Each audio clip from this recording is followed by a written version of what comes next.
Okie dokie, we're starting off with the live demonstration of how to do the back of your dress. So no more sleepless nights. This is a piece of cake. You can do this. You've been taught how. This is just for your safety net to go through the night before so you can handle this on the day. Right, so we're using a basket here today, but normally you can have a bra which would have a strap at the back here, which is a piece of ribbon, which we normally we call it a strap retainer, and you put your bra through that to close it. So you're always going to start with the underwear first. You would have had a hoop placed on the ground and the dress on top of the hoop. The hair and makeup will be done, so we do not want to be placing the dress over the head. You want to place it on the ground and literally step into it, helping the bride pull the dress up and the hoop up. The hoop is going to be finished to the waist, yes.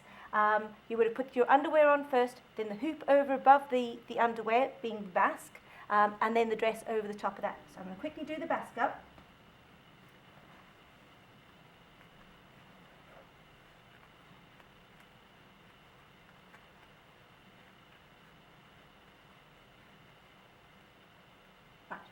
Sometimes what can happen is that the body can get pulled into the basque, can sometimes be gaping at the front and really tight at the back. So what you want to make sure is to lift the arms and to put your hand and your fingers underneath and just move the body around so that it is nice and smart and smooth. And then pull the basque down like that so it's all tidy. You're then going to come around to the front and you're going to make sure that the dress, if you don't have a mirror, you'll have to go around your front yourself and check that the boning of the dress coming around the edge there is sitting in the correct place on the bra. Also have a look that you'll see that normally it's about 2 fingers from underneath the armpit to the top of the dress, and then you'll know it is correct. The dress will find its own way because of the waist point. Invariably, you'll get more comfortable and it'll go back to where it's always going to sit. So you're going to place it, and once you're happy, there we go, that's sitting nice and tight. Put your hands in your waist for me, Sans, and get the bride to hold the dress up for you. Just going to pull that basque down a bit. Now, this is called a modesty piece. This piece, sometimes when you're putting the dress on, can fold back onto itself. Always make sure that it's out. Sometimes I get phone calls saying, oh, yes, my modesty piece is not in the dress, and it's just folded away. So make sure that it's folded straight, and this popper you are going to ignore. It is only used for the hanger, not to be used now. Otherwise, if you were tightening it up, what will happen is that you wouldn't be able to pull tighter. It's just going to stay there. It's only going to be in one position. All right, we're going to then take the tie through the top 2 loops. Okie doke. Find your 2 inverts. That, then slide them through. So the length of the tie is going to vary.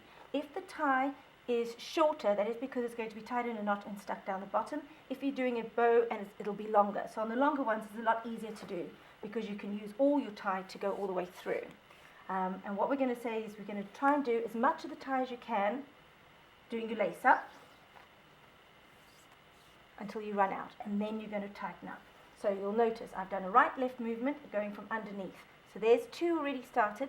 Picking up my right, going in, so it's right side, going over to the left side, and because I've come over and I finished my sequence, I'm picking it up again, right side,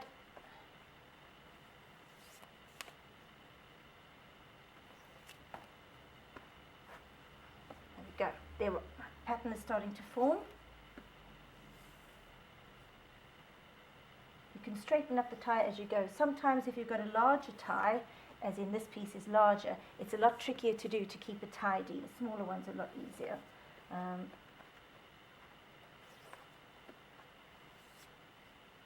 Okay. I tend to stop around about there so that I can control the modesty piece, be able to pull it down. So I'll stop now.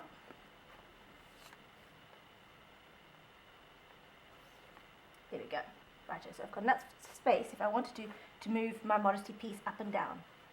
Okay, right, now I'm going to start pulling in. So I'm not going to use the top ones. I'm going to use the second ones down. And I'm going to pull everything with these 2 fingers like pincers. And I'm going to keep my fingers really close to the loops, not putting too much pressure on the loops at all. And I'm going to be pulling it out. I'm not afraid of it, so I kind of yank. Yeah? Whereas you probably will be. That's also fine. Don't worry if you are. You can always just go back over and over again, take it in a little bit, and then pull tight. And the bride will invariably feel and recognize the feel to it. See? There we go.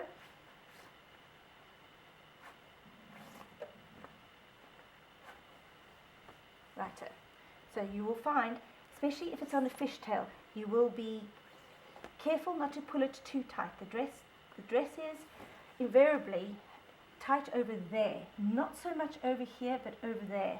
And that's meaning if you pull it too tight, you're going to get a little bit of an overhang at the top, which I'm going to show you how to get rid of.